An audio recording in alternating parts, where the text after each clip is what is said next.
Plusieurs personnes se lancent dans le business sans un préalable à la base. Ils ne cherchent pas à savoir comment fonctionne le secteur. Ils ne cherchent pas à savoir quels sont les premiers éléments à prendre en compte pour se lancer dans le business. Au travers de cette vidéo, je vais nous présenter 3 erreurs à ne pas faire lorsqu'on veut se lancer dans le business. Cette vidéo peut intéresser clairement différentes catégories de personnes. Que ce soit pour des gens qui sont déjà dans le business et qui veulent en ouvrir un autre, ou encore des personnes qui sont débutants, entrepreneurs. Il est important de notifier ici que si tu t'es lancé dans le business et que tu ne t'étais pas fait suivre avant, je crois que cette vidéo est vraiment pour toi. Que tu sois en Afrique ou encore que tu évolues au niveau de la diaspora hors du continent. C'est parti!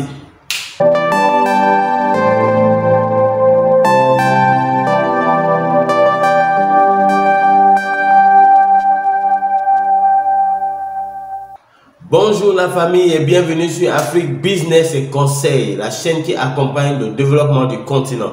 Je suis Julien Ekiri et je viens nous parler de business, d'investissement et d'emploi. Si tu es intéressé par ce sujet, alors je t'invite à faire 2 choses simples. La première, s'il te plaît, abonne-toi à la chaîne en cliquant sur le bouton s'abonner en dessous de la vidéo. La deuxième chose simple à faire, c'est tout simplement activer les notifications pour ne pas rater nos prochains contenus. Et si tu aimes ce que nous faisons, n'oublie pas de nous donner un like. Plusieurs entrepreneurs africains m'ont avoué durant nos échanges ces dernières semaines que la majorité avait échoué dès le lancement. Et pour cela, ils avaient même peur de se relancer dans l'entrepreneuriat. Tout ça est tout simplement dû après analyse et observation des différents cas qui nous ont été présentés. Alors, il est ressorti 3 erreurs qu'ils avaient commises dès le départ. La première, c'est qu'ils n'avaient pas pris en compte un minimum de renseignements sur le secteur dans lequel ils voulaient se lancer. Et ceci a donc pour corollaire l'exposition au risque. Et le risque majeur ici, c'est tout simplement de ne pas définir la bonne stratégie. L'absence de vision stratégique consiste à adopter une approche opportuniste et hasardeuse, ce qui implique un fonctionnement à vue. C'est-à-dire que le business sera basé sur des occasions qui vont se présenter pour maintenir ou pour faire croître l'activité. Ce qui est totalement une erreur. En effet, l'issue finale de cela, c'est un scénario catastrophe. C'est cela qui explique en fait les échecs que vous avez rencontrés ou que la plupart rencontrent. C'est ce qui explique le taux de mortalité élevé des entreprises dès le départ. Et donc, c'est cela qui explique également le fait que le moral de beaucoup de jeunes entrepreneurs soit abattu, en plus de toutes les difficultés que nous connaissons. Comme conclusion sur ce premier point, il est important de comprendre ici que l'absence d'informations suffisantes, l'absence de renseignements sur ce dans quoi vous voulez vous lancer, condamnerait déjà votre business dès le départ. Et donc, vous ne saurez pas souvent faire face aux obstacles qui se présenteront à vous. Croyez-moi, il y en a toujours. Cela signifie que vous n'aurez pas de plan B face à ces difficultés. C'est donc cela qui justifie les échecs et donc la fermeture dès l'entame, dès le lancement de vos business. Le deuxième point, c'est l'absence d'une stratégie commerciale. En fait, ici, il faut comprendre que le peu ou le manque d'informations dû au fait que nous ne sommes pas intéressés au secteur dans lequel nous voulons nous lancer va faire en sorte que nous ne puissions pas correctement évaluer les risques. Et donc, cela pourrait nous emmener à mettre en place une stratégie commerciale biaisée. Une stratégie commerciale biaisée a donc pour corollaire un mauvais départ. Pourquoi? Mais tout simplement parce que vous aurez une mauvaise définition des objectifs. De façon concrète, qu'est-ce que ça veut dire? Des échanges que j'ai eus avec la plupart des entrepreneurs qui ont connu cet échec-là, il s'avère que beaucoup se sont fiés à ce qu'ils voyaient les gens faire. sans connaître les contours, les détails par rapport au secteur. Je vais vous prendre des cas concrets. J'ai 2 ou 3 personnes avec lesquelles j'ai discuté et aujourd'hui, ils sont débités par rapport à l'entrepreneuriat, tout simplement parce que eux, ils se sont intéressés au secteur des accessoires. Alors, qu'est-ce qui s'est passé? Ils avaient déjà pu avoir le capital. Et vous savez bien que chez nous en Afrique, je parle bien du contexte de l'Afrique, beaucoup, pour avoir le capital, c'est pas facile. Parmi eux, il y en a qui se sont sacrifiés, ils ont fait quelques tontines. Donc, ils se sont privés pendant plusieurs mois pour concevoir, pour atteindre ce capital-là. D'autres ont fait des sacrifices par rapport à leur bourse scolaire. D'autres ont eu le privilège d'être accompagnés par les parents. Alors, ils ont même identifié des fournisseurs. Souvent, c'était des gens de la famille, quelqu'un qui faisait venir des sacs, des chaussures et des robes de la Turquie. Vous voyez? Et alors, qu'est-ce qui s'est passé? Ils se sont rapprochés des fournisseurs avec le capital qu'ils avaient. La moyenne du capital était à 200 000 francs. Ils ont donc acheté la marchandise, une cinquantaine de robes, une cinquantaine de sacs et une cinquantaine de chaussures. Pour prendre un exemple. Et qu'est-ce qui s'est fait?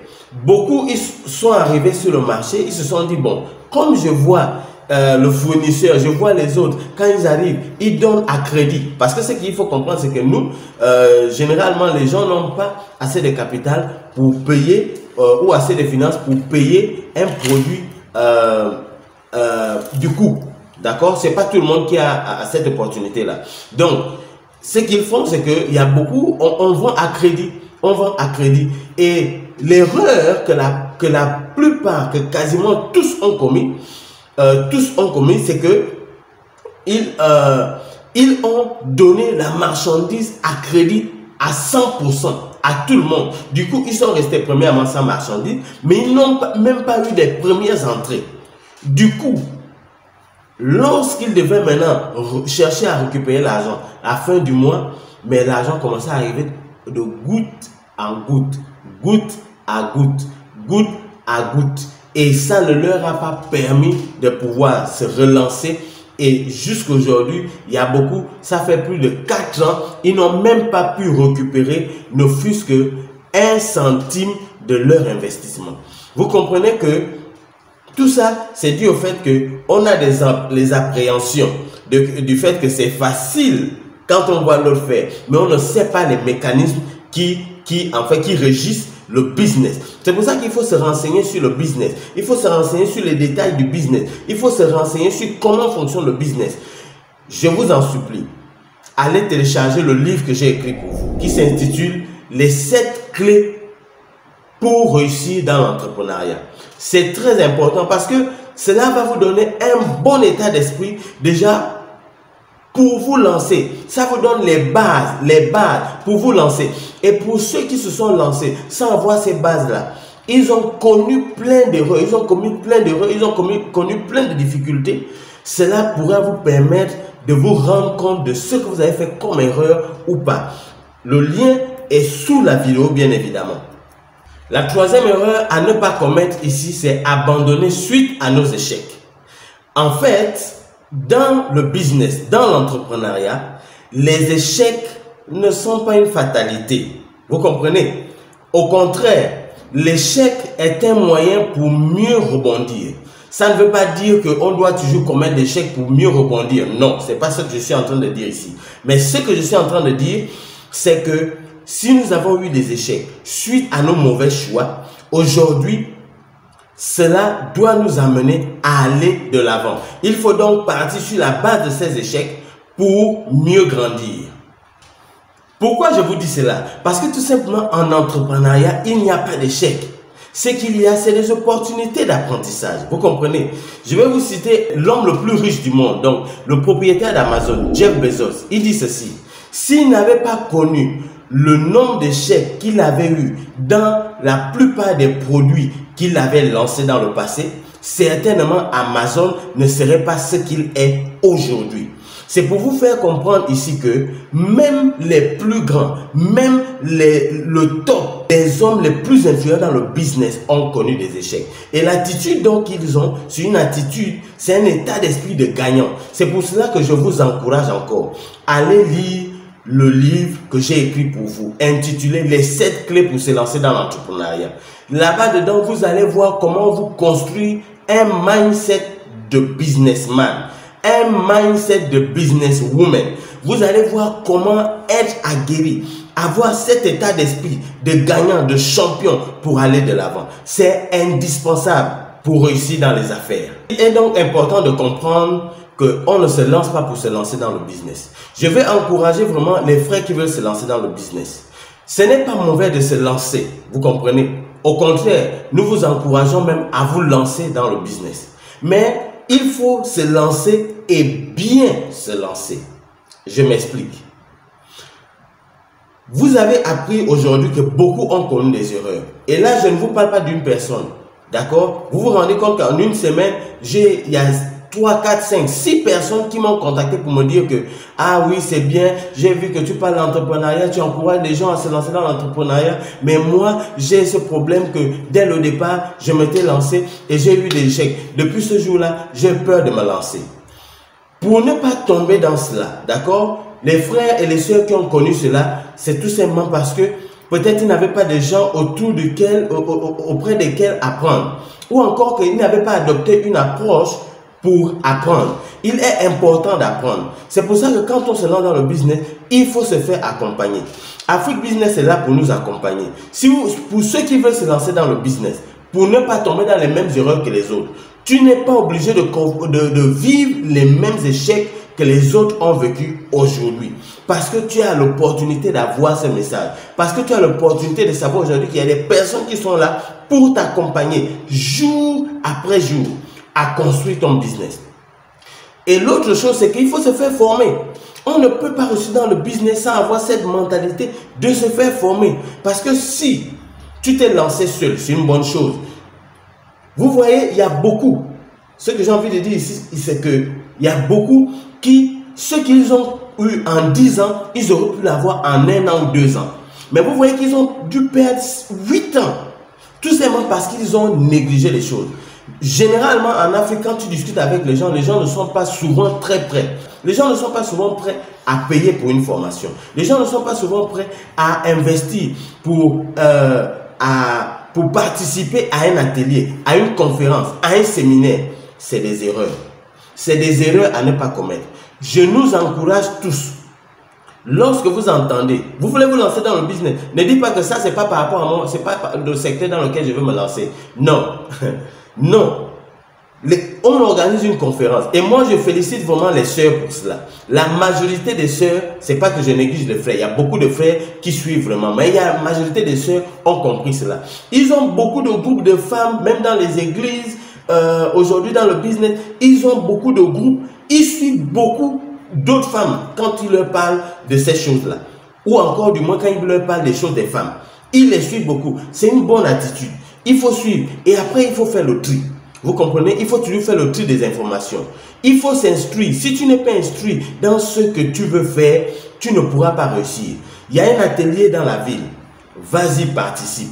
Il y a une activité. Vas-y. Va écouter ce qu'on va te donner comme message. Va t'instruire. C'est très important. Il y a un livre. Achète-le. Lis. Parce que si tu n'as pas les éléments de base pour te lancer, ce sera compliqué. Tu peux perdre beaucoup d'opportunités alors que tu aurais pu gagner beaucoup d'argent dans le départ. Tout simplement dû au fait que tu n'as pas eu la bonne approche dès le départ. Et la bonne approche dès le départ, c'est 1. Étudier le secteur dans lequel on veut se lancer. 2. Définir des bons objectifs. Définir la bonne stratégie. Faire une analyse des risques. Si vous ne savez pas faire cela, il faut tout simplement vous rapprocher des personnes qui peuvent déjà être dans le secteur ou encore des personnes qui peuvent vous aider à faire cela. La troisième chose, c'est qu'il faut définir la bonne approche clientèle. comment je vais présenter mon produit, comment je vais présenter mon service, comment je vais vendre. C'est très important. Si on n'a pas de bonnes bases, si on n'a pas une vision claire, et l'autre chose c'est que vous voyez que tout ça, on parle de la planification. S'il n'y a pas une planification, on va échouer. On ne fonctionne pas à vue. Dans le business, on ne fonctionne pas à vue. Même si ce n'est que le bissap que tu vends, même si ce n'est que le bissap que tu vends, tu dois avoir une vision sur 3, 6, 9, 12 mois. C'est important parce que si tu n'as pas cette planification-là, tu ne pourras rien faire. Tu pourras peut-être faire du surplace ou bien tu vas te mettre à perdre de l'argent alors que, sans même souvent le savoir, d'accord? Et parfois, tu te surprends, ruiné et voué à l'échec et après, on n'a plus l'envie de se lancer ou de continuer à faire du business. Pour ceux qui veulent donc se lancer dans le secteur des accessoires, d'accord, que ce soit les mèches, la montre, les sacs, les chaussures, les robes, le salon de coiffure ou encore l'esthétique, je tiens vraiment à nous dire ici que vous pouvez vous approcher d'Afrique Business et Conseil. Nous allons vous donner la bonne démarche à avoir. Nous allons vous donner la bonne démarche à avoir. Parce qu'il y a beaucoup de gens qui, vous savez, ces informations-là se vendent très cher. Se vendent très cher. Nous, on n'est pas encore dans le cadre des formations ici. On est juste dans le cadre des échanges. Et vous avez le privilège que c'est encore gratuit. Venez, nous allons vous donner la bonne démarche à avoir. Parce que beaucoup ont échoué parce qu'ils n'avaient pas la bonne démarche. Beaucoup de gens veulent se lancer dans le business pour acheter les sacs en Turquie, en Chine. Mais pour avoir les fournisseurs, pour avoir le contact des fournisseurs, vous savez qu'on vend les fournisseurs. Est-ce que vous le saviez? Beaucoup ne le savent pas. La majorité de ceux qui sont de la diaspora, il faut poser la question. Ils vont vous dire la vérité. Pour celles qui voudront vous donner l'info. Quand vous allez dire non, mais donne-moi le contact du fournisseur, tu vois, on est en train de te tourner, on est en train de te tourner, tu ne comprends pas. C'est parce que ça se vend. Et je vous dis que ce n'est pas moins de 800 €. Imaginez-vous, un fournisseur, vous pensez, parce que ce n'est pas évident.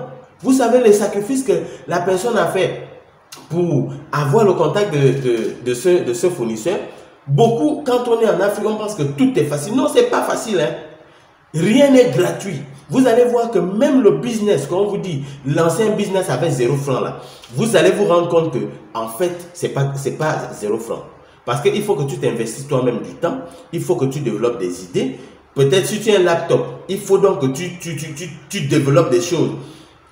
C'est pas gratuit. Il faut que tu cherches sur Internet. Mais et là encore, il faut savoir chercher. C'est pas gratuit. Il faudrait que tu fasses des démarches. Si tu veux aller vendre auprès des entreprises, tu veux leur vendre une idée. Mais si tu veux faire par exemple la publicité pour les entreprises, parce qu'ils sont en train de dépenser des millions et des millions d'euros, peut-être dans la publicité, toi tu veux les aider à cela. Mais déjà le fait que tu te déplaces, c'est pas gratuit, c'est un effort. C'est un effort, il faut payer le taxi, il faut... Donc vous comprenez qu'il n'y a rien de gratuit. En fait, même si dès le départ tu ne dépenses rien en termes financiers, en termes monétaires, en termes de cash, vous allez comprendre que en termes d'investissement de ta personne, tu payes beaucoup. Mais qu'est-ce qu'on paie même le plus? Mais c'est l'investissement de la personne. Tu comprends donc que tu es en train de payer le prix pour atteindre ces objectifs-là. Donc, il n'y a pas de gratuité. Si vous avez encore dans la mentalité que les choses sont gratuites, il n'y a pas de gratuité. C'est donc pour nous sensibiliser ici que la réussite, c'est toujours au bout de l'effort. Et moi, je suis content de le dire ici. Pourquoi? Parce que nous sommes les Africains. Nous avons cela inculqué dans notre esprit. Depuis, dans le sein maternel même déjà. D'accord? Dès que nous naissons, c'est des valeurs qu'on nous inclut. Nous sommes les Africains. On nous inclut des valeurs de travail, les valeurs de réussite. C'est des valeurs qu'on nous inclut. Parce qu'on nous dit que quand tu travailles, tu vas réussir. Si tu ne travailles pas, tu ne réussiras pas. Ça veut dire quoi? On doit prendre ça, on extrapole ça dans tous les domaines de notre vie. Il ne faut pas qu'on ait l'impression que quelque chose est gratuit sans effort. Non. Je nous encourage donc, s'il vous plaît, à nous lancer, mais à bien nous lancer. Ne commettons pas les erreurs que les autres ont commises. Il y en a aujourd'hui, ils ont perdu tout leur capital. Et vous savez combien il est difficile d'avoir de l'argent. Il est difficile de réunir de l'argent. Réunir 200 000 francs, ce n'est pas donné. Réunir 200 000 francs, ce n'est pas donné. Peut-être pour une personne, l'un d'entre vous aujourd'hui va dire, ah mais 200 000 c'est rien. Oui, pour toi c'est rien. Mais il y a des gens qui te passent 4 ans, ils n'arrivent pas à avoir 200 000. 4 ans. C'est-à-dire que ces économies, pendant 4 ans, ils n'arrivent pas à avoir 200 000. C'est peut-être étonnant, mais c'est la réalité. Nous sommes en Afrique. Il ne faut pas qu'on ignore nos réalités. C'est pour cela qu'il ne faut pas qu'on aille dilapider ce qu'on a eu. Comme ça, du coup, et après on revient à zéro. Ça n'a pas de sens, n'est-ce pas? Donc c'est pour cela que je t'invite. Contacte Afrique Business et Conseil. Nous allons t'aider à monter ton business. Nous allons t'aider à évoluer. Je nous invite donc à aller dans la barre de description et à télécharger le quiz que j'ai élaboré pour vous, intitulé « Importante ou pas du CV aujourd'hui ». Ce quiz a été élaboré suite à de nombreux échanges et à de nombreuses interrogations que la communauté nous a fait parvenir. Mais également pour t'aider à te lancer et à te développer dans ton business, dans tes affaires, j'ai écrit un livre spécial pour toi intitulé « Les 7 clés pour réussir dans l'entrepreneuriat ». Je t'encourage donc à le télécharger. Que ce soit le quiz ou encore le livre, tous deux sont téléchargeables gratuitement sous la barre de description de la vidéo. On se dit à très bientôt. Ciao.